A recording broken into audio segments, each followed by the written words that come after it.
సంఖ్యాకాండము 17వ అధ్యాయము. యెహోవా మోషేకు ఇలాగ సెలవిచ్చెను.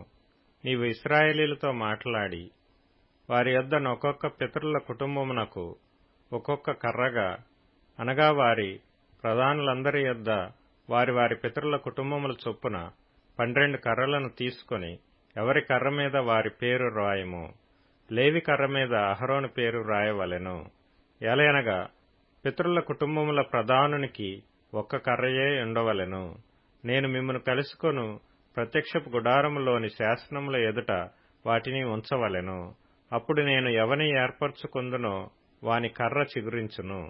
ఇశ్రాయేలీయులు మీకు విరోధముగా సనుగుచుండు సనుగులు నాకు వినబడకుండా మాన్పివేయుదును.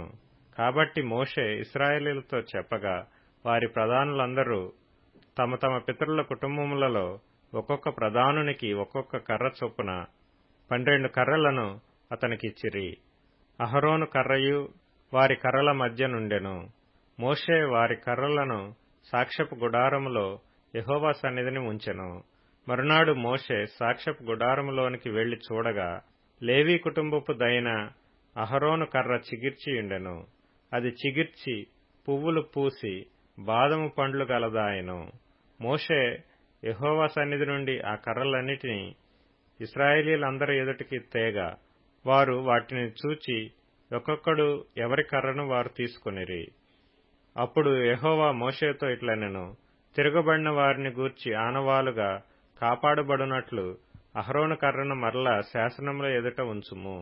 వారు చావకుండునట్లు నాకు వినబడకుండా వారి సనుగులను కేవలము అణచి మాన్పివేసిన వాడవవుదువు.